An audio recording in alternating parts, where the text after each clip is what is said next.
हरे कृष्णा कृष्णा कृष्णा हरे हरे, हरे राम राम राम हरे हरे।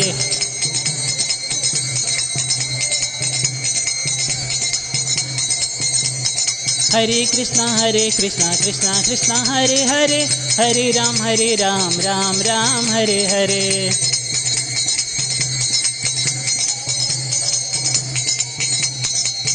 जय राधा पार्थ सती राधे।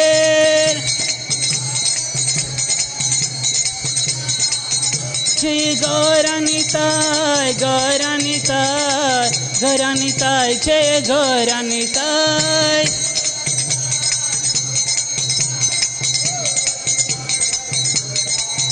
जय सीताराम लक्ष्मण हनुमान, सीताराम लक्ष्मण हनुमान।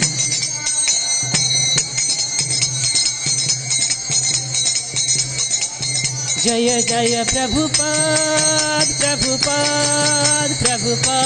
जय प्रभुपाद।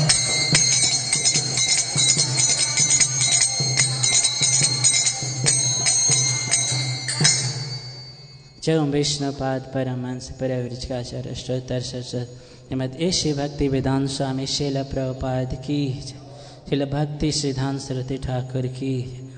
प्रेम से बोलो जय श्री कृष्ण चैतन्य प्रभु नित्यानंद, श्री अद्वैत गदाधर शिवशादि गौर भक्त वृंद की।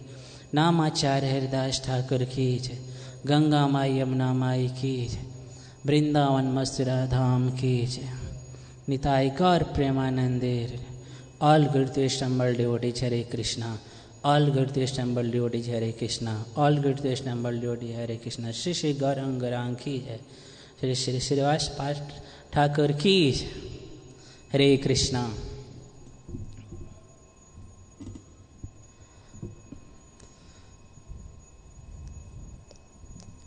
नमो ॐ विष्णुपादाय कृष्णप्रेष्ठाय भूतले, श्रीमते भक्तिवेदान्त स्वामिन् इति नामिने।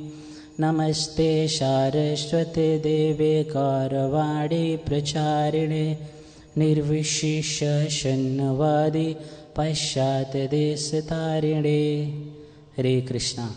तो आज बहुत ही शुभ दिन है, और जैसा कि हम जानते हैं कि वैष्णव का आविर्भाव और तिरुभाव दोनों ही दिव्य होता है। और आज विशेष रूप से आज पंच तत्वों में से, जैसे कि हम बोलते हैं जय श्री कृष्ण चैतन्य प्रभु नित्यानंद, श्री अद्वैत गदाधर शिवासादि गौर भक्त वृंद। तो ये जो श्रीवास ठाकुर है, आज इनका तिरुभाव दिवस है।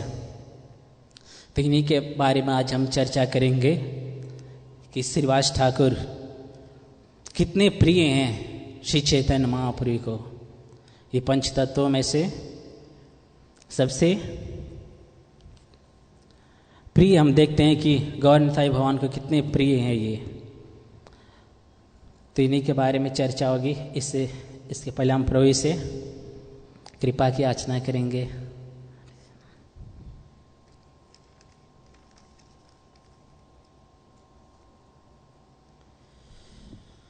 तो हम देखते हैं कि जब भगवान श्री कृष्ण अवतार लिए और जब पांडव आए थे, तो जिस जगह पर भगवान श्री कृष्ण ने जो लीलाएं की थी, जिस जगह पर और जहाँ पर पांडव विचरण नहीं किए थे, जैसे कि पांचों पांडव भगवान के शुद्ध भक्त हैं, तो उन जगहों पर भगवान के विशेष पार्षद वहाँ पर अवतरित हुए। और स्वयं भगवान कृष्ण जो नवद्वीप में अवतार लिए थे, इनसे पहले ये अपने जो प्रिय पार्षद हैं उनको पहले यहाँ पर अवतरित कराए। ये विश्व के अलग अलग भागों में अलग अलग स्थानों पर। तो हम देखते हैं कि स्वयं भगवान नित्यानंद भगवान जो राढ़ देश एक चक्रा वहाँ पर अवतरित हुए थे। और श्रीवास पंडित हम देखते हैं कि ये भी इनका जन्म ये श्रीहट्ट में हुआ था। तो श्रीवास पंडित अब भगवान जब अवतार लेते हैं तो भगवान के जो निजी संगी होते हैं वो तो आते ही हैं, और ख़ास में वो सोचते हैं कि मैं अकेले जा रहा हूँ, मैं अपने फ्रेंड को भी लेकर चलता हूँ। तो जैसे कि जी श्रीवास पंडित है, स्वयं ये नारद जी हैं, नारद जी के अवतार हैं। तो इनके जो बेस्ट फ्रेंड हैं पर्वत मुनि, तो ये पर्वत मुनि भी इनके भाई के रूप में अवतरित हुए।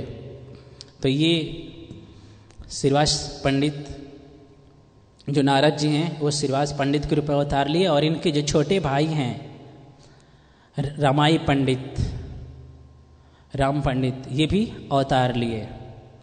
तो हम देखते हैं कि ये चार भाई थे, और श्रीवास, श्री राम, श्रीपति, श्रीनिधि, और इनकी एक भतीजी भी थी नारायणी, जो बाद में जब इनके पिता का देहांत हो गया तो ये जब जो श्रीवास ठाकुर जब नवदीप आए थे तो ये भी नारायणी भी इनके साथ आई थी। नारायणी वो है वृंदावन दास ठाकुर की माता, जो स्वयं वृंदावन दास ठाकुर वेद व्यास जी के अवतार है, जिन्होंने चैतन्य भागवत की रचना की। तो हम देखते हैं कि चारों भाई में बहुत प्रेम था, और विशेष रूप से ये जो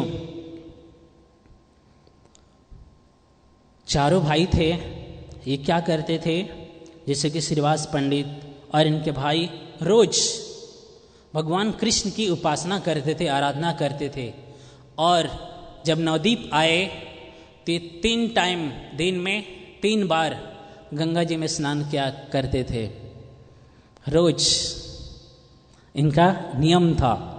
और जब ये नवदीप आए तो पास में इनकी एक महान भगवान के जो अवतार है महाविष्णु सदाशिव के अद्वैताचार्य जी पास में ही रहते थे, नवदीप में इनके घर के पास ही में। यहीं पर जाकर ये लोग क्या करते थे, वहाँ पर ये भगवान कृष्ण के बारे में भागवतम, भगवान कृष्ण के बारे में चर्चा करते थे और भागवतम सुना करते थे, और भगवान कृष्ण का जोर जोर से नामों का उच्चारण करते थे, संकीर्तन करते थे, हरे कृष्णा कृष्णा कृष्णा हरे हरे, हरे राम राम राम हरे हरे। हम देखते हैं कि जब अद्वैताचार्य की हुंकार से, उनकी पुकार से स्वयं भगवान चैतन्य महाप्रभु जी नवदीप में अवतरित हुए थे। तो ये चारों भाई देखते हैं कि जब श्रीवास ठाकुर जी आते हैं नवदीप में तो इनकी भेंट होती है जगन्नाथ मिश्र से, और जगन्नाथ मिश्र इनकी काफ़ी अच्छी दोस्ती हो जाती है और ये भागवतम की खूब चर्चा करते हैं। और श्रीवास पंडित की जो पत्नी है मालिनी देवी, ये सच्ची माता जो चैतन्य महाप्रभु की माता हैं, इनकी ये बहुत अच्छी फ्रेंड बन जाती है। अब जो चैतन्य महाप्रभु जी अवतार लेते हैं, जब आते हैं इस धराधाम पर नवदीप में, तो ये एक तरह से श्रीवास ठाकुर और मालिनी देवी इनके एक तरह से दूसरे माता पिता की तरह रहते हैं, अपने पुत्र की तरह इनका लालन पालन करते हैं, हर तरह से केयर करते हैं। तो हम देखते हैं कि जब चैतन्य महाप्रभु जी अवतार लेते हैं तो कुछ भगवान के जो पहले अवतार ले चुके थे पार्षद, इनको पता चल जाता है चैतन्य महाप्रभु के बारे में, जिससे कि अद्वैताचार्य को जब शांतिपुर में थे इनको पता चल जाता है तो खूब जोर से अहंकार करते हैं। और नित्यानंद प्रभु जी जो एक चक्रा में राढ़ देश में हैं, उनको भी पता चल जाता है तो खूब जोर से अहंकार करते हैं। उसी तरह श्रीवास ठाकुर को भी चैतन्य महाप्रभु के बारे में जब जन्म होता है तो ये परम भगवान हैं, इनके बारे में इनको बिल्कुल पता चल जाता है। और ये जो चैतन्य महाप्रभु अपने विद्या विलास जब लीला कर रहे थे नवदीप में, तो उस समय एक अभक्त की तरह व्यवहार करते थे और विद्या के एक तरह से जैसे बोलते हैं कि इतना प्रकांड विद्वान थे बचपन में ही कि ये कोई भी इनके सामने टिक नहीं पाता था। शास्त्रार्थ में न्याय में, हर तरह से ये तर्क वितर्क में निपुण थे। कोई भी इनको हरा नहीं सकता था चैतन्य महाप्रभु को। लेकिन इनमें भक्ति भावना नहीं थी। अलग अलग लोगों को काफ़ी चैतन्य महाप्रभु पकड़ पकड़ कर परेशान करते थे, मुकुंद को, मुरारी गुप्त को। अब एक दिन श्रीवास ठाकुर गंगा जी से स्नान करके आ रहे थे और इनकी भेंट होती है चैतन्य महाप्रभु से, निमाई से। तो ये सोचते हैं कि अब इस बार मेरे को निमाई को सबक सिखानी है। ये बहुत बदमाशी करता है और भक्ति भावना नहीं है और विद्या के घमंड में चूर हो गया है और ये समझता है कि यही जीवन का लक्ष्य है और सबको ये एक तरह से सताता रहता है हमेशा। तो ये सोच कर कि इस श्रीवास ठाकुर के मन में एक तीव्र इच्छा थी कि काश इतना सुंदर निमाई है, गौर सुंदर निमाई, तो ये काश अगर ये भक्त बन जाते भगवान कृष्ण के तो कितना अच्छा होता। इनके मन में काफ़ी पहले से ये बातें चल रही थी। और उस दिन जब गंगा के तट पर मिलते हैं तो चैतन्य महाप्रभु के ये निमाई को एक तरह से पास में आके रोक लेते हैं। बोलते हैं कि रुको निमाई, आप ये विद्या के अभिमान में एक तरह से आप इधर उधर सबको आप तर्क वितर्क में हराते रहते हो। आप भक्त क्यों नहीं बन जाते, भगवान कृष्ण के भक्त क्यों नहीं बन जाते? बिना भगवान कृष्ण के भक्ति की सब कुछ बेकार है। इस तरह से उनको बोलते हैं। तो चैतन्य महाप्रभु क्या बोलते हैं कि पंडित जी, अगर आप जैसे महाभक्त की कृपा हो जाएगी तो मैं एक दिन सबसे बड़ा महान भक्त बन के दिखाऊंगा। तो इस तरह से चैतन्य महाप्रभु बोलते हैं। तो हम देखते हैं कि जब चैतन्य महाप्रभु जी गया में जाते हैं अपने जगीरान मिश्र की, जब इनका शरीर का एक तरह से देहांत हो जाता है तो गया में पिंडदान जो श्राद्ध होता है वो करके आते हैं अपने पिताजी से और वहाँ ईश्वरपुरी जी से मिलते हैं और उनसे दीक्षा लेते हैं। तो इनके हृदय में अपार भक्ति भावना जागृत होती है चैतन्य महाप्रभु के शरीर में। और वो एक तरह से ऐसा उनके शरीर में अष्ट सातों के विकार आते हैं कि साधारण जनमानस से समझ नहीं पाते कि ये क्या हो गए निमाई को।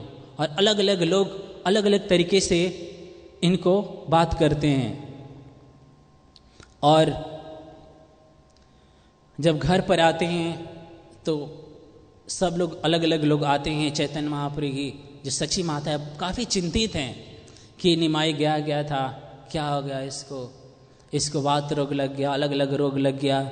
जो भी चैतन्य महाप्रभु जो सची माता से लोग बोलते थे, चैतन्य महाप्रभु की जो माता है सची माता, ये मान लेते थे कि हाँ आप सही बोल रहे हो।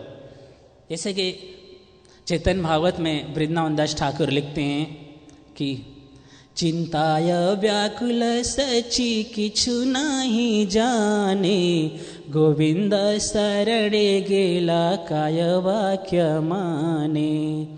श्रीवासादि वैष्णवश भार स्थाने स्थाने, लोकद्वारे सची करिले न निवेदने। एक दिन गेला तथा श्रीवास पंडित, उठी प्रभु नमस्कार कैला सावहित। भक्त देखी प्रभुरा वाडिला भक्ति भाव, लोम हर्ष अश्रुपात कंप अनुराग। हम देखते हैं कि सची माता को लोग अलग अलग तरीके से लोग बात करते हैं और बोलते हैं कि कहते कि माँ ठकुरानी तुम तो बड़ी अबोध हो और अब अधिक इसकी बात क्यों पूछती हो?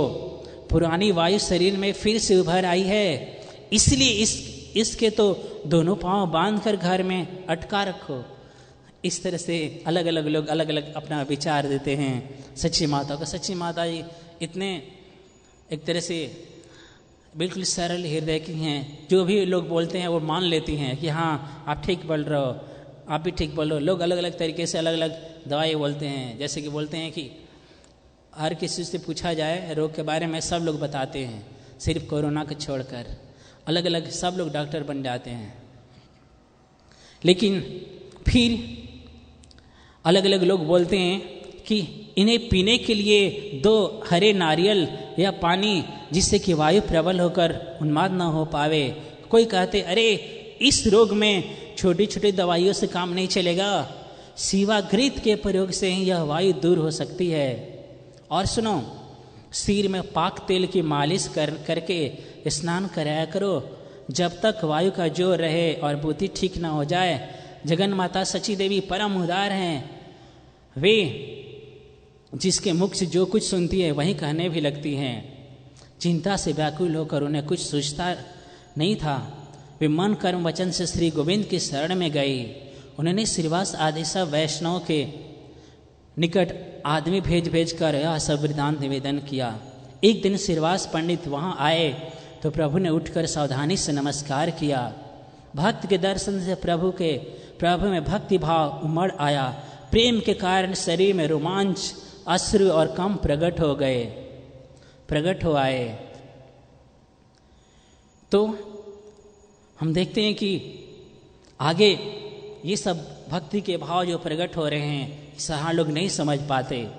आगे वृंदावन दास ठाकुर वर्णन कर रहे हैं कि तुलसी रे अचिला करिते प्रदक्षिणे, भक्त देखे प्रभु मूर्छा पाइला तखने, बाह्य पाई कते छाड़ लागिला कांदीते, महाकंपे प्रभु स्थिर न पारे हईते, अद्भुत देखिया श्रीवा निवास माने गाड़े, महाभक्ति योग वायु बोले को न जाने, बाह्य पाई प्रभु बोले पंडितेर स्थाने, कि बुझ पंडित तुम्हें मोहर विधाने, केहो बोले वायु महावायु बांधी भारत रे, पंडित तुम्हारा चिता की लाए हमारे, हसी बोले श्रीवास पंडित भालवाई, तुम्हारा जे मने वाई तहाँ आमी चाई। तो श्रीवास ठाकुर जी वर्णन कर रहे हैं और श्रीवास ठाकुर जी बोल रहे हैं कि ये जो वायु का आपको लग रहा है, सब लोग बोल रहे हैं कि रोग है, विकास वायु का रोग मुझे लग जाता तो बोले कि भक्त के दर्शन से प्रभु में भक्ति भाव मर आया और प्रेम के कारण शरीर में रोमांच अश्रु और कम प्रकट हो आए। प्रभु तुलसी जी की परिक्रमा दे रहे थे, परंतु भक्त को देखकर तत्काल ही मूर्छित हो पड़े। थोड़ी देर में सचेत होने पर प्रभु रोने लगे। शरीर अत्यंत ही कांपने लगा, जिससे वे स्थिर न रह सके। यह अद्भुत दृश्य देखकर श्रीवास जी मन में सोचते कि यह तो महान भक्ति योग है, कौन इसे वायु का रोग कहता है। प्रभु ने भी सचेत होकर श्रीवास पंडित से पूछा कि पंडित जी, तुम मेरी दशा को क्या समझते हो? कोई तो इसे महावायु रोग बतलाकर मुझे बांध रखने के लिए कहते हैं। पंडित जी, तुम्हारे चित्त में मेरे बारे में क्या जचता है, क्या विचार है मेरे बारे में? आपको देखकर क्या लगता है मेरे को? चैतन्य महाप्रभु ऐसा बोल रहे हैं कि क्या लगता है मेरे बारे में आपको? श्रीवास पंडित हंस कर बोले, बड़ी अच्छी वायु है तुम्हारी जैसी वायु तो मैं चाहता हूं तुम्हारे शरीर में। वे मुझे महान भक्ति योग दिखाई देता है, अतएव तुम्हारे ऊपर श्री कृष्ण का अनुग्रह हुआ है। श्रीवास से मुख से इतना सुनने पर प्रभु ने बड़ा प्रसन्न होकर उनको आलिंगन किया। सब लोग इसे तो वायु का रोग बतलाते हैं, एक तुमने ही इसकी प्रशंसा की।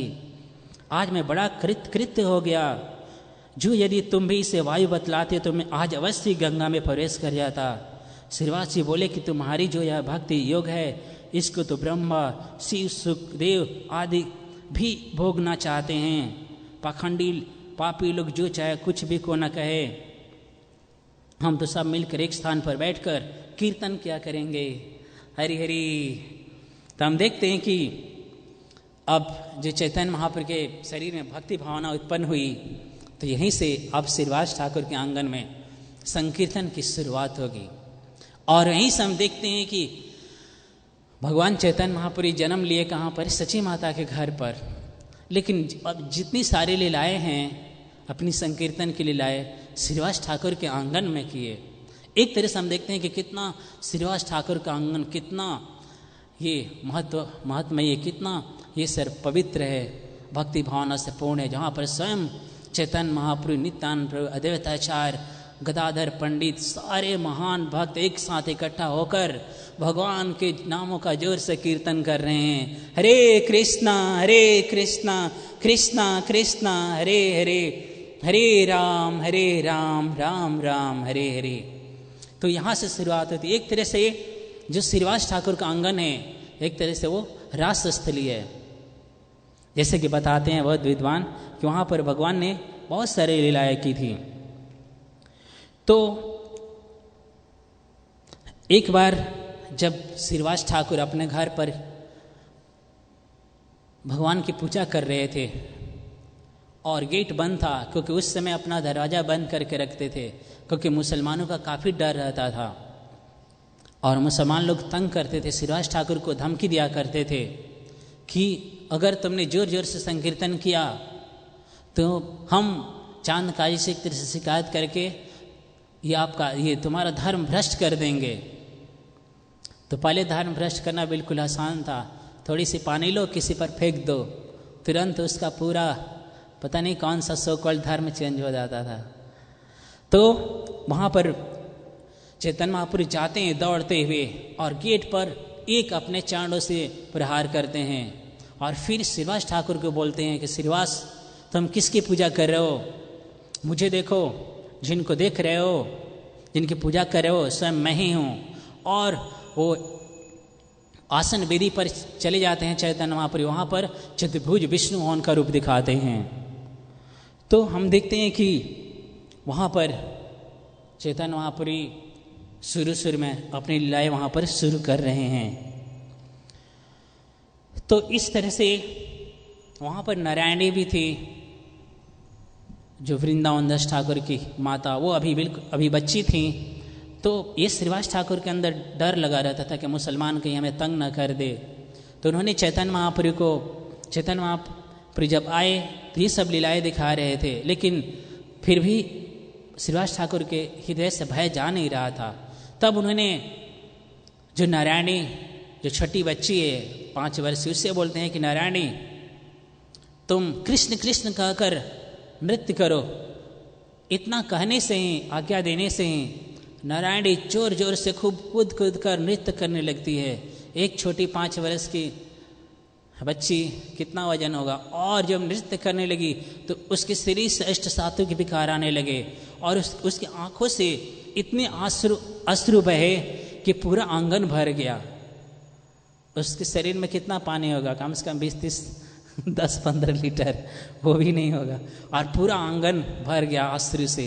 तो ये भगवान ने वहाँ पर ऐसे दिव्य लीलाएं देखे श्रीवास ठाकुर, तो इन सब लोगों से भय दूर हो गया इनका। तो इस तरह से रोज रोज संकीर्तन हुआ करता था और आसपास के जो लोग थे वो काफ़ी शिकायत करते थे, खासकर जो हिंदू ब्राह्मण थे वो शिकायत करते थे चांद काजी से कि ये देखो ढोंग कर रहा है, हरे कृष्ण रात भर कीर्तन करता है, हमारी नींद खराब करता है। और एक व्यक्ति बोल रहा था कि ये श्रीवास ठाकुर रोज जोर जोर से कीर्तन करता है अपने संगियों के साथ रात भर, और भगवान विष्णु की ये नींद खराब कर देता है। और भगवान विष्णु अगर क्रोधित हो जाएंगे, उनकी निद्रा भंग हो जाएगी, तो बताओ अकाल पड़ जाएगा, बारिश नहीं होगी, और फिर बारिश नहीं होगी तो धान की खेती नहीं होगी, और ये सब महंगाई हो जाएगी तो सब लोग भूखे मरेंगे। अगर इस तरह से महंगाई हो गई, धान का ये रेट बढ़ गया, तो मैं क्या करूँगा? श्रीवास ठाकुर को पकड़ कर हम लोग इसके घर द्वार सबको गंगा नदी में प्रवाहित कर देंगे। इस तरह से अलग अलग लोग बातें कर रहे थे। तो इस संकीर्तन में हम देखते हैं कि वहाँ पर एक दूध पिता ब्रह्मचारी, बोलते हैं कि वो दूध पीकर ही अपना जीवन यापन करता था, लेकिन भक्ति भावना नहीं थी उसके अंदर। एक ऐसी इच्छा हुई कि भगवान नृत्य करते हैं इतने जोर जोर से, काश मैं भी संकीर्तन देख पाता। तो बार बार उन्होंने रिक्वेस्ट की श्रीवास ठाकुर से प्रार्थना की कि आप हमें भी संकीर्तन में चैतन्य महाप्रभु का नृत्य देखने दीजिए ना। लेकिन श्रीवास ठाकुर मना कर रहे थे कि नहीं, महाप्रभु मना करेंगे। लेकिन फिर भी इतने उदार हृदय के हैं श्रीवास ठाकुर, फिर बोले कि चलो एक कोने में बैठ जाना। अब संकीर्तन हो रहा था, भक्ति भावना इतनी उमड़ रही थी, चैतन्य महाप्रभु का भाव आ रहा था इतना। बीच में क्या हुआ कि नृत्य करते करते भाव ही नहीं आ रहा था चैतन्य महाप्रभु को नृत्य में। तो चैतन्य महाप्रभु बोले कि श्रीवास, यहाँ पर एक ऐसा कोई व्यक्ति है जिसको कृष्ण से प्रेम नहीं है, जो भगवान से कृष्ण से प्रेम नहीं करता है। जरूर कोई है, बताओ कौन है। बता नहीं रहे थे श्रीवास ठाकुर। फिर भी बार बार बोलने से बोले कि एक ब्रह्मचारी है, एक पंडित है, ब्राह्मण, वो जिद कर रहा था तो मैंने इसको रख लिया है, यही है। चैतन्य महाप्रभु उसको देखे और बोले कि तुम क्या समझते हो कि सिर्फ दूध पीने से तुम कृष्ण प्रेम पाने के अधिकारी बन सकते हो। तो इस तरह से वो चैतन्य महाप्रभु के चरणों में गिरने लगा, दूर जा रहा था। लेकिन उसके मन में थोड़ी सी भी एक गलत विचार नहीं आया। वो ये समझा कि चलो मेरे अंदर इतना ही, भगवान की कृपा से इतना मेरे को देखने को मिला, मैं तो इस लायक भी नहीं हूँ। तो बाहर जा रहा था, फिर भक्तों ने रिक्वेस्ट की तो फिर आया और फिर चैतन्य महाप्रभु ने वो चरण पकड़ लिए, उसके गिड़गिड़ाने लगे। वो ब्राह्मण गिड़गिड़ाने लगा चैतन्य महाप्रभु के चरणों में, ब्रह्मचारी। तो चैतन्य महाप्रभु ने उस पर कृपा की और उसे फिर अपने संगियों में रख लिया। हम देखते हैं कि कितने, जब भगवान किसी को स्वीकार नहीं करते, लेकिन अगर भक्त बोल दे तो भगवान जरूर स्वीकार करते हैं। अगर चैतन्य महाप्रभु एक तरह से उसे जाने दे रहे थे, लेकिन श्रीवास ठाकुर ने प्रार्थना की तो भगवान ने ऐसे भक्त को भी, जो दूध पीकर ही जीवन यापन करता था, उसे भी स्वीकार किए, अपने चरण कमलों का प्रेम प्रदान किए। इसी तरह हम देखते हैं कि अब श्रीवास ठाकुर की सास थी। जनरली घर में सास रहती है तो सबका सांस निकलने लगता है, लेकिन श्रीवास ठाकुर जब संकीर्तन हो रहा था तो उस समय भी चैतन्य महाप्रभु को भक्ति भावना नहीं आ रही थी, एक तरह से वो भाव नहीं आ रहा था संकीर्तन में। वो नृत्य कर रहे थे तो चैतन्य महाप्रभु को लगा कि कोई है ऐसा व्यक्ति जो कृष्ण से प्रेम नहीं करता है, भक्ति भावना नहीं है। उन्होंने फिर दोबारा पूछा श्रीवास ठाकुर से कि कोई है। तो श्रीवास ठाकुर की जो सास है वो पीछे छिप कर देख रही थी। श्रीवास ठाकुर क्या किए, उनके बालों को पकड़कर अपने सास को और फिर संकीर्तन से बाहर कर दिए। तो हम देखते हैं कि वहाँ पर चैतन्य महाप्रभु ने बहुत ही दिव्य लीलाएं की थी श्रीवास ठाकुर के घर पर। और इसी तरह चैतन्य महाप्रभु को अभिषेक के लिए एक दुखी दासी नाम की स्त्री थी, वो रोज उनके लिए जल लाया करती थी और उनका अभिषेक होता था। चैतन्य महाप्रभु की एक बार उन पर दृष्टि पड़ गई, कृपा की दृष्टि की वृष्टि हो गई। तो चैतन्य महाप्रभु देखे कि ये रोज जल भर कर लाती है। उन्होंने श्रीवास ठाकुर से पूछा कि ये कौन है। तो श्रीवास ठाकुर ने बोले कि ये दुखी दासी है और रोज ये जल लाती है अभिषेक के लिए, आपके लिए। तो बोले कि इसका नाम दुखी दासी क्यों है, इसका नाम तो सुखी दासी होनी चाहिए। चैतन्य महाप्रभु की कृपा से वो सुखी बन गई और सब लोग उसे अब से सुखी दासी कहने लगे। तो भगवान की कृपा की दृष्टि जिस पर पड़ती है तो वृष्टि हर जगह मंगल ही मंगल होता है। तो हम देखते हैं कि चैतन्य महाप्रभु कितने कृपा करिए श्रीवास ठाकुर पर। देखते हैं कि जब मुसलमानों ने जब संकीर्तन कर रहे थे घर पर, तो उनके घर पर क्या किए, श्रीवास ठाकुर के आंगन में जो मृदंग है वो सब आकर रात में तोड़ दिए। चैतन्य महाप्रभु ने वहाँ पर बहुत ही बड़ा संकीर्तन मूवमेंट शुरू किया। एक तरह से 1 लाख लोग इकट्ठा हुए थे संकीर्तन में, और चांद काजी के घर पर जाकर इस तरह से उसको एक तरह से सबक सिखाया, उसको भी भक्ति भावना में लाए। तो ये हम देखते हैं कि जो चैतन्य महाप्रभु हैं, इनके जो पार्षद हैं, जो नित्यानंद भगवान हैं, वो भी इनके घर पर रहते थे। जब नंदनाचार्य के घर पर थे तो चैतन्य महाप्रभु ने बोले थे श्रीवास पंडित को और हरिदास ठाकुर को कि एक महान महापुरुष आने वाले हैं नवद्वीप में और आ चुके हैं, आप उनको ढूंढ कर लाओ। तो श्रीवास ठाकुर और हरिदास ठाकुर जी ढूंढते हैं, वो नहीं मिलते हैं, लेकिन चैतन्य महाप्रभु जाते हैं तो नंदनाचार्य के घर पर वहाँ पर उनको खोज निकालते हैं। और हम वहाँ पर देखते हैं कि इतनी दिव्य नृत्य होता है, कीर्तन होता है, और चैतन्य महाप्रभु लास्ट में बोलते हैं कि ये श्रीवास, ये नित्यानंद जी आए हैं, श्रीपाद आए हैं, तो इनको कहाँ पर रखा जाए। तो श्रीवास पंडित बोलते हैं कि ये मेरे घर पर रहेंगे और यहीं पर जो व्यास पूजा मनाई जाएगी वहीं पर हमारे घर ही मनाई जाएगी। जो भी हमारे घर में थोड़ा बहुत है हम उसी से इनकी पूजा अर्चना करेंगे और व्यास पूजा मनाएंगे। तो नित्यानंद भगवान इनके घर में जो मालिनी देवी है बिल्कुल इनके अपने पुत्र की तरह मानते थे ये लोग, और बिल्कुल बच्चे की तरह इनसे प्रेम करते थे। नित्यानंद प्रभु बिल्कुल बच्चे की तरह रहते थे इनको, जो कि इनका काफ़ी उम्र भी था भगवान नित्यानंद भगवान का, लेकिन बिल्कुल बच्चे की तरह। और हम देखते हैं कि एक बार संकीर्तन हो रहा था तो श्रीवास ठाकुर के घर पर उनका एक पुत्र था, उनका शरीर छूट जाता है और ये सब लीलाएं संकीर्तन खूब जोर पर चल रहा है।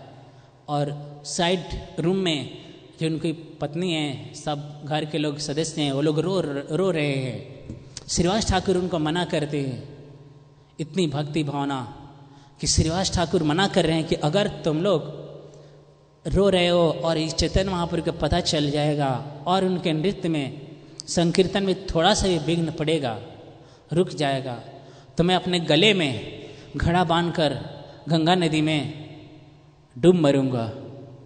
इस तरह से बोलते हैं और फिर इस तरह संकीर्तन चलता रहता है। फिर भी किसी तरह से श्री चैतन्य महाप्रभु को पता चल जाता है कि श्रीवास ठाकुर के घर पर जरूर यहाँ पर कुछ अनहोनी हुई है।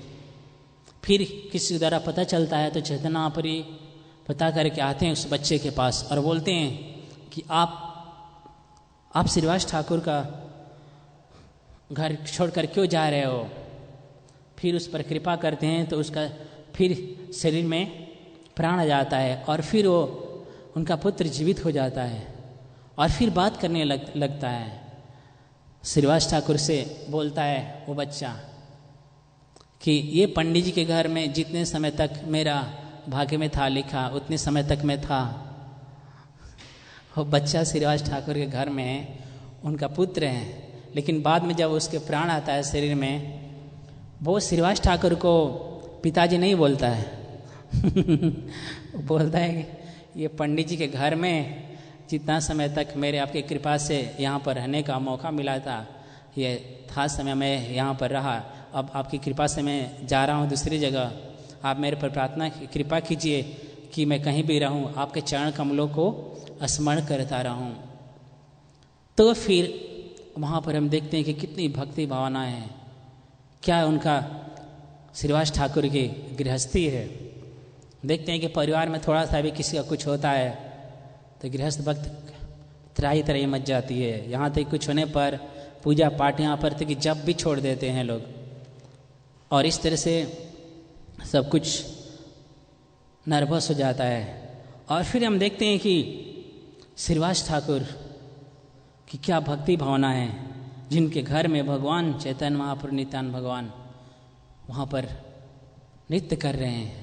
और फिर श्रीवास ठाकुर का इतना बड़ा परिवार है, काफ़ी बड़ा परिवार है, नौकर नौकरानी हर चले चारों भाई की इस तरह से पत्नियाँ, अलग अलग पुत्र हैं उनके घर में, बहुत बड़ा परिवार है। और वो कुछ कमाई धमाई का कोई काम धंधा नहीं करना। अब चैतन्य महाप्रभु को मजाक में एक बार चैतन्य महाप्रभु बोले कि श्रीवास तुम्हारा इतना बड़ा परिवार है और तुम कोई काम नहीं करते हो, कोई तुम्हारा बिजनेस व्यापार नहीं है, और इतने बड़ा परिवार तुम्हारा कैसे चलेगा, कुछ काम धंधा कर लो, हमेशा संकीर्तन में पूजा पाठ में लगे रहते हो, कुछ करो। तो श्रीवास ठाकुर जी क्या बोलते हैं, 3 बार ताली बजाते हैं और ताली बजाने के बाद चैतन्य महापुरुष पूछते हैं कि आप 3 बार ताली क्यों बजाए। चैतन्य महापुरुष से बोलते हैं श्रीवास ठाकुर कि अगर मैंने 3 ताली बजाई है, अगर 3 दिन तक, 1 दिन 2 दिन 3 दिन तक मेरे घर में कुछ नहीं आया और कुछ मेरे को नहीं मिला तो मैं क्या करूँगा? गंगा जी में घड़े बांधकर कूद जाऊँगा। तो इस तरह से उस समय भी बोलते हैं।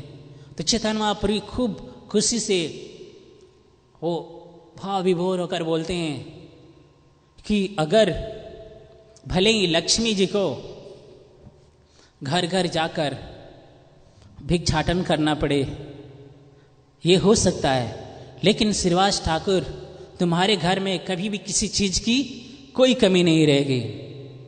तो इस तरह से बोलते हैं। और जब इनके पुत्र भी चले जाते हैं, शरीर छोड़ देते हैं श्रीवास ठाकुर के, उस समय भी भगवान बोलते हैं कि तुम और मैं और ये जो नित्यानंद है, श्रीपाद है, ये दोनों तुम्हारे पुत्र हैं। और उस समय ये बोलते हैं कि तुम्हें किसी चीज की कमी नहीं रहेगी। तो हम देखते हैं कि श्रीवास ठाकुर अलग अलग लीलाएं करने के बाद भगवान अब संन्यास लेने की तैयारी कर रहे हैं। और जब संन्यास ले लेते हैं तो चैतन्य महाप्रभु के संन्यास लेने के बाद श्रीवास ठाकुर को कुछ भी अच्छा नहीं लगता। नवद्वीप में हर जगह उनको विरह सता रही है चैतन्य महाप्रभु की। और वो क्या करते हैं, अब नवद्वीप छोड़कर कुमारहट में आ जाते हैं और वहीं पर रहने लगते हैं। तो हम देखते हैं कि श्रीवास ठाकुर जब चैतन्य महाप्रभु जी जगन्नाथपुरी में जाते हैं, वहाँ पर अब लीला शुरू करते हैं। और रथ यात्रा के समय में श्रीवास ठाकुर सची माता से आशीर्वाद लेकर अलग अलग सारे भक्त इकट्ठे होकर जाते हैं नवद्वीप में, पुरी में। और वहाँ पर रथ यात्रा के समय बहुत लीलाएं होती हैं। और उस चैतन्य महापुरी वहाँ के जो राजा हैं प्रताप रुद्र, संकीर्तन की रथ यात्रा में बहुत अच्छी व्यवस्था करते हैं। और चैतन्य महाप्रभु की कृपा से जो प्रताप रुद्र हैं वो चैतन्य महाप्रभु की 7 टोलियां होती है संकीर्तन की, 7 जगहों में चैतन्य महाप्रभु का रूप देखते हैं। और इस तरह से देखकर काफ़ी भाव विभोर है। और चैतन्य महाप्रभु जो 7 टोली बनाए थे, काफ़ी अच्छा मैनेजमेंट हुआ था संकीर्तन का। और 7 टोलियों में अलग अलग लोग घेरे बनाकर चैतन्य महाप्रभु को बीच में रख कर कि चैतन्य महाप्रभु कोई चोट न लगे, संकीर्तन में इतने उछल उछल कर नृत्य कर रहे हैं, कोई गिरे ना। अलग अलग भक्त रोक रहे थे और बाहर से लोग घेरे बनाकर लोग देख रहे थे। तो वहाँ पर हम देखते हैं कि श्रीवास ठाकुर जी भी उस संकीर्तन को, उस नृत्य को देख रहे थे चैतन्य महाप्रभु के। चैतन्य महाप्रभु में इतना अष्ट सात्विक विकार, चैतन्य महाप्रभु के आंखों से, दिव्य नेत्र से इतने आंसू निकलते थे पिचकारी की तरह, और चारों ओर से पिचकारी की तरह से सबको भिगो देते थे। और इस तरह से इस नृत्य को देखने के लिए जो नारद जी हैं श्रीवास ठाकुर के रूप में आए हैं, कितने युगों से ये सब भगवान की नृत्य देखने का इंतजार कर रहे हैं। और वो नृत्य बड़े ध्यान से देख रहे हैं चैतन्य महाप्रभु का। और उनके पीछे जो प्रताप रुद्र का सेक्रेटरी है, उनका बॉडीगार्ड है हरिचंद्र। तो अब बीच में श्रीवास ठाकुर खड़े हैं और जो प्रताप रुद्र है उनको देखने में दिक्कत आ रही है। और बार बार इनको हटा रहे हैं कि थोड़ा साइड हो, हमें राजा हैं, इनको देखना है, संकीर्तन चैतन्य महाप्रभु को नृत्य को देखना है। और इधर बार बार हटाने से श्रीवास ठाकुर को काफ़ी डिस्टर्ब हो रहे थे कि कौन पीछे बार बार मेरे कंधे पर हाथ डाल रहा है और हटाने का प्रयास कर रहा है। बार बार देख रहे थे पीछे, ये कोई सिपाही लगता है तो मान नहीं रहा था वो हरिचंद्र। वो बार बार हाथ इस तरह से हटा रहे थे लेकिन वो मान नहीं रहा था। वो भी रजोगुण में इस तरह से क्षत्रिय रूप में प्रताप रुद्र का भाई बॉडीगार्ड है, अंगरक्षक, बार बार हटा रहा था। अब श्रीवास ठाकुर को काफ़ी गुस्सा आ रहा था। उन्होंने पीछे घूम के और उसको एक तमाचा मारे और इतने जोर से तमाचे मारे कि वो हक्का वक्का हो गया। और वो सोच रहा था कि इन्होंने मेरे को तमाचा मारा है, उसके मन में ऐसे ही विचार आया कि मैं भी मारूंगा श्रीवास ठाकुर को, इन्होंने मेरे को मारा है। उधर प्रताप रुद्र देख कर बोले कि बेवकूफ़, तुम्हारे ऊपर कितने महान भक्त की कृपा हुई है, एक थप्पड़ खाया है तुमने, काश ये थप्पड़ मेरे को लगा होता मैं धन्य हो जाता। हम देखते हैं कि किसी भक्त के द्वारा अगर भक्त कोई गाली दे रहा है, हमें बुरा बोल रहा है और हमें मार भी दे रहा है, तो हमें सहने से एक तरह से कृपा भी मिलती है, सह जाना चाहिए हंसते हंसते। तो अगर हम सहते हैं तो भगवान बहुत प्रसन्न होते हैं और इस तरह से कृपा मिलती है। इसका मतलब ये नहीं है कि हम किसी को भी थप्पड़ मारते चले, कृपा देते चले सबको। तो इस तरह से हम देखते हैं कि उसको एक थप्पड़ लगा तो प्रताप रुद्र मना किया कि मत मारो, है ना, आपको बहुत विशेष कृपा मिली है, मेरे ऊपर ऐसी कृपा नहीं हो पाएगी। और ये देखने दो महान भक्त हैं ये चैतन्य महाप्रभु के श्रीवास ठाकुर, और इनसे कृपा की याचना करो, कृपा मिल चुकी है आपको अब एक तमाचा। और इस तरह से अलग अलग लीलाएं करते हैं नवद्वीप में भगवान चैतन्य महाप्रभु। चैतन्य महाप्रभु जब गंभीरा में थे तो सारे भक्त आकर उनको परम भगवान पूर्ण पुरुषोत्तम भगवान मान रहे हैं, और सारे अलग अलग जगह से, श्रीखंड से, शांतिपुर से, नवद्वीप से, अलग अलग जगह से भक्त टोली बनाकर आए हुए थे और रथ यात्रा के समय चैतन्य महाप्रभु से मिलने के लिए जा रहे थे। चैतन्य महाप्रभु अपने कमरे में थे वहाँ पर, और सारे भक्त आके जोर जोर से वहाँ पर बोल रहे थे, जय सच्चिनंदन, जय सच्चिनंदन, सब जोर से कीर्तन कर रहे थे चैतन्य महाप्रभु की, सही गौर, सही कृष्ण, सही जगन्नाथ। तो इस तरह से खूब जोर जोर से कीर्तन कर रहे थे चैतन्य महाप्रभु के पास। क्या परम पूर्ण पुरुषोत्तम भगवान है। चैतन्य महाप्रभु सब भक्तों को मना कर रहे थे कि तुम क्या कर रहे हो कीर्तन में, मना करो, मत करो कीर्तन में, मेरे को क्या बोल रहे हो आप लोग, मैं थोड़े ना भगवान हूँ। इस तरह से कीर्तन नाम लेकर जोर जोर से कर रहे थे। अब कोई बीच में बोल नहीं रहा था, अब सब चुप कि चैतन्य महाप्रभु खुद बोल रहे हैं, अब क्या किया जाए। लेकिन श्रीवास ठाकुर वहाँ पर थे, उन्होंने अपना हाथ इस तरह से ऊपर उठाया सूर्य की ओर। चैतन्य महाप्रभु बोले कि ये क्या कर रहे हो, अपना हाथ ऊपर क्यों उठा रहे हो सूर्य की तरह। तो श्रीवास ठाकुर बोले कि मैं सूर्य के प्रकाश को, सूर्य को ढकने का प्रयास कर रहा हूं अपने हाथों से। बोले कि आप अपने हाथों से सूर्य को कैसे ढक सकते हो, सूर्य कितने बड़े हैं यहाँ पर, तो कैसे ढक सकते हो।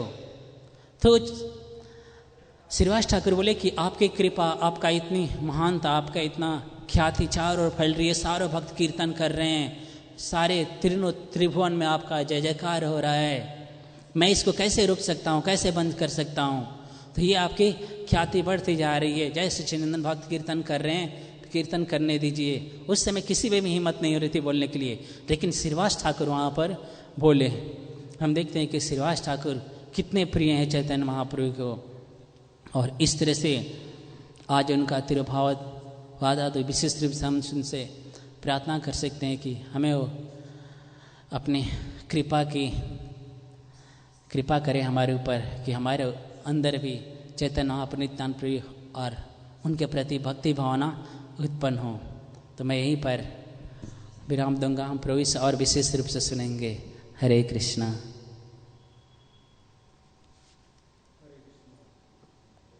हरे कृष्णा, हरे कृष्णा। बहुत बहुत धन्यवाद।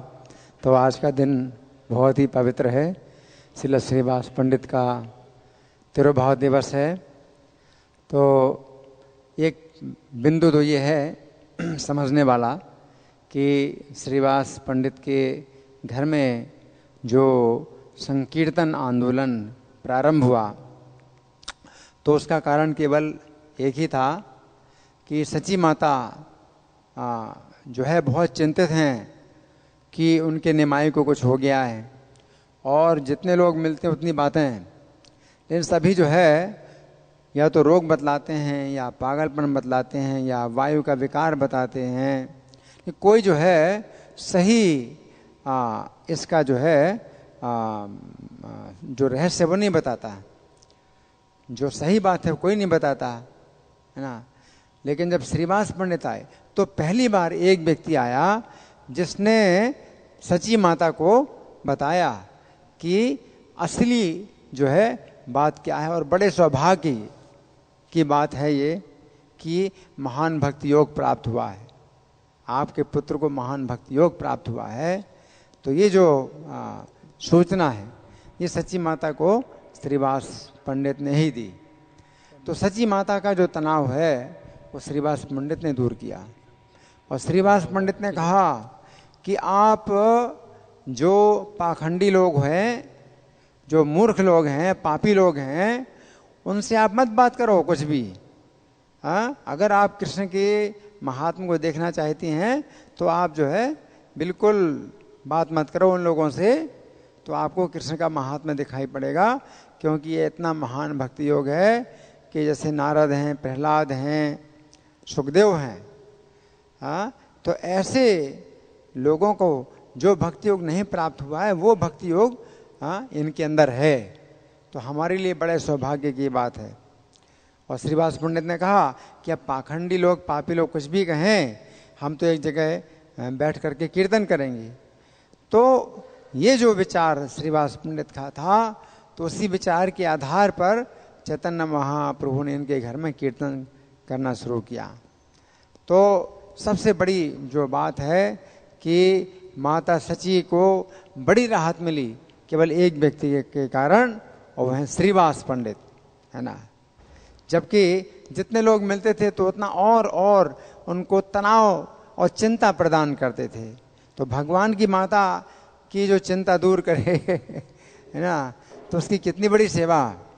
तो श्रीवास पंडित का इतना बड़ा सौभाग्य था कि भगवान की माता की चिंता दूर कर दी, है ना। और तब से जो है भगवान चैतन्य उनके घर में संकीर्तन करने लगे। अब संकीर्तन जो होता था तो माइक के बिना ही जो है आवाज़ बहुत दूर दूर तक जाती थी। तो रात में जो है रात भर कीर्तन होता था तो लोगों को जो है और ज़्यादा ईर्ष्या पैदा हुई और निंदा करने लगे। कई लोग निंदा करने लगे, बहुत निंदा करने लगे। लेकिन उस समय जो बाधा थी ये हिंदुओं के कारण ही बाधा हो रही थी संकीर्तन में। मुसलमानों को कोई शिकायत नहीं थी इस विषय में, मुसलमानों को कोई शिकायत नहीं थी। जो शिकायत थी तो हिंदुओं को थी और विशेष रूप से स्मार्त ब्राह्मणों को शिकायत थी, और कीर्तन की निंदा करते थे और धर्म विरुद्ध बतलाते थे कि जो जोर जोर से नाम लेना ये धर्म के विरुद्ध है, हमारे शास्त्रों के विरुद्ध है। और यही लोग जो है जाकर के चांद काजी जो वहाँ के अधिकारी थे, मुसलमान अधिकारी थे, तो उनको जो है मतलब भड़काया। तो चांद काजी को भड़काया, केवल इन हिंदुओं ने ही भड़काया, है ना। तो फिर चांद काजी जब आकर के श्रीवास पंडित के घर में मृदंग तुड़वा दिया और धमकी दे दी कि कीर्तन नहीं करना, तो चांद काजी ने केवल एक ही नियम बनाया था कि घर में ही कीर्तन करना है, घर में कीर्तन करना है, लेकिन इतनी जोर से नहीं कीर्तन करना कि सड़क में आवाज आए। तो भगवान चैतन्य ने जो है घर घर में कीर्तन करना शुरू करा दिया था, क्योंकि कई ऐसे श्रद्धालु थे जो भगवान चैतन्य के पास आते थे जब श्रीवास पंडित के घर में कीर्तन समाप्त हो जाता था। और वो श्रद्धालु लोग ये सोच करके खड़े हो जाते थे पहले से कि अब निमाई निकलेंगे तो हम उनका दर्शन करेंगे। तो निमाई का दर्शन करने के लिए वे पहले से खड़े हो जाते थे श्रीवास पंडित के घर के सामने।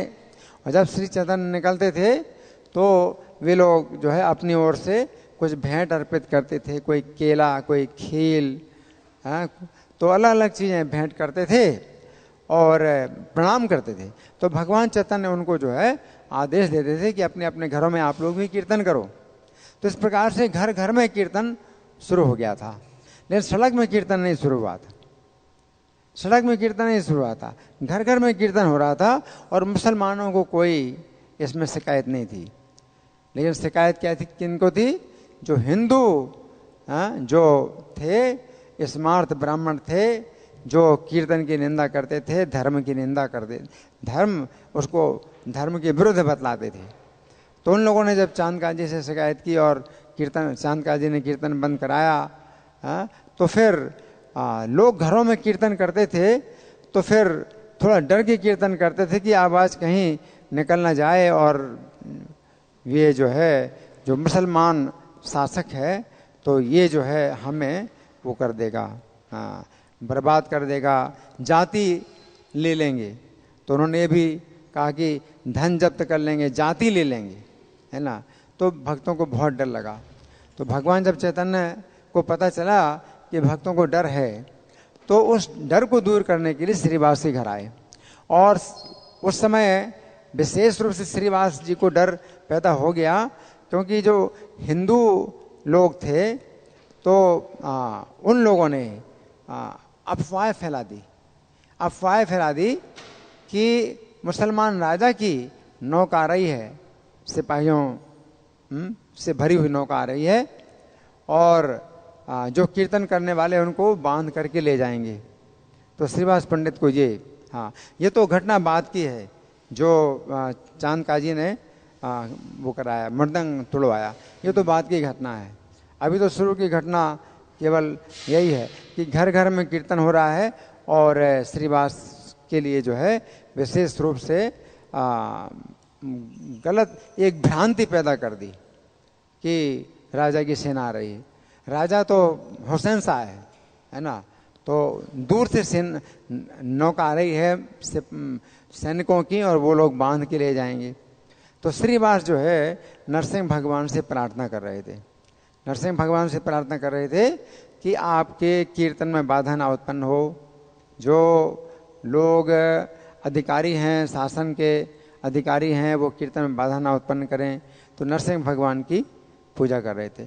और उस समय भगवान चैतन्य स्वयं श्रीवास पंडित का घर डर दूर करने के लिए आए और बोले कि तुम जिसकी पूजा कर रहे हो उसको तुम देखो सामने। और भगवान ने अपना चतुर्भुज रूप उस समय प्रकट किया। और श्रीवास के घर में उस समय उन्होंने आदेश दिया कि घर के जितने भी लोग हैं सबको बुलाओ, अपने पूरे परिवार को बुलाओ, दास दासियों को बुलाओ, सब लोग मेरा दर्शन करें।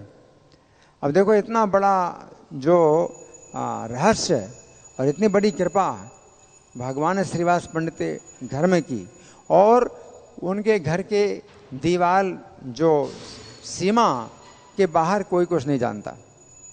इतनी बड़ी कृपा भगवान चैतन्य ने अपना रूप दिखलाया और श्रीवास को कहा कि सबको बुलाओ। तो भगवान जो है घर के अंदर थे, जो कमरा था पूजा का उसके अंदर थे। तो पूजा के कमरे में तो सब लोग नहीं आ सकते। तो भगवान ने कहा कि सबको बुलाओ, तो कमरे के बाहर से सब लोग दर्शन करेंगे। तो भगवान ने जो है मतलब सबको दर्शन दिया और ये कहा कि डरने की जरूरत नहीं है।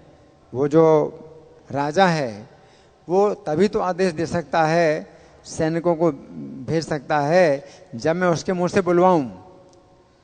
अगर मैं उसके मुंह से नहीं बुलवाऊं तो कैसे वो आदेश दे सकता है। और अगर मान लीजिए कि स्वतंत्र रूप से उसने आदेश दे दिया तो ये भी मैं चाहता हूं। तो उस समय मैं अकेला जाऊंगा राजा के पास। राजा के जब सामने आऊंगा तो क्या वो मुझे देख करके आसन से गिर नहीं जाएगा? क्या मैं उसको सिंहासन से नीचे नहीं गिरा सकूंगा? भगवान कहते हैं कि मैं उससे बोलूंगा कि हे राजा, तू सच और झूठ को पहचान। तेरे जितने भी काजी मुल्ला हैं और हाथी घोड़े हैं उन सबको यहाँ बुला ले और काजी मुल्लाओं को आदेश कर कि कुरान की आयतें पढ़ करके इन हाथी घोड़ों को प्रेम से रुलाएं। तो उनके शास्त्र में इतनी शक्ति नहीं है कि वो ऐसा कर पाएंगे। फिर मैं जो है भगवान नाम के कीर्तन के द्वारा उनके हाथी घोड़ों को रुलाऊंगा और उस राजा को भी प्रेम से रुलाऊंगा, उसको भी प्रेम प्रदान करूंगा। तो भगवान जो है जब ऐसा बोले तो श्रीवास पंडित को कुछ शंका हुई, क्योंकि जब तक कुछ देखना लें प्रभाव तब तक कैसे शंका दूर होगी। तो हाथी घोड़े तो श्रीवास पंडित के घर में कोई थे नहीं, तो फिर हाथी घोड़े नहीं है तो कौन है? बाकी जो जितने भक्त हैं तो वो तो पहले से ही प्रेमी भक्त हैं। हाँ, और अगर वो रोएं कृष्ण के नाम में, कृष्ण के प्रेम में, तो कोई आश्चर्य की बात नहीं। तो 4 साल की बच्ची नारायणी जो खेल रही थी उसको बुलाते हैं भगवान, उसको कहते हैं कि तू जो है नारायणी, तो कृष्ण का नाम लेकर के रो कर दिखा। और जैसे आदेश दिया तो 4 वर्ष की नारायणी वो जो है नाम लेकर के और जोर जोर से पुकारने लगी कृष्णा कृष्णा और रोने लगी, है ना। तो ये जो है भगवान ने नमूना दिखलाया कि अगर मैं यहाँ 4 वर्ष की बालिका को कृष्ण प्रेम प्रदान कर सकता हूँ तो वहाँ जाकर के हाथी घोड़ों को और मुल्लों को क्या प्रेम से नहीं रुला पाऊंगा। तो भगवान ने उनका जो संदेह है वो दूर करने के लिए ये लीला की। तो भगवान चैतन्य ने श्रीवास को हमेशा शक्ति प्रदान की, बल प्रदान किया और खूब प्रोत्साहन दिया। और श्रीवास जो है चाहते थे कि उनके घर में भगवान हमेशा रहें और कीर्तन करें और अपना वो घर पवित्र मानते थे भगवान चैतन्य के कारण। तो ये उनकी जो है विशेष भावना थी। तो आज के दिन उनका तिरुभाव दिवस है, तो हम प्रार्थना करें कि उनके ऊपर जैसी कृपा हुई भगवान चैतन्य की, तो उस कृपा का एक बिंदु हमें प्राप्त हो जाए तो हमारा जीवन सफल हो जाए। श्रील श्रीवास पंडित तिरुभाव तिथि महामहोत्सव की जय, श्रील प्रभुपाद की जय, राधा पार्षार्थी ललिता विशाखा की जय, गौर निताई की जय, सीताराम लक्ष्मण हनुमान की जय हो। हरे कृष्णा।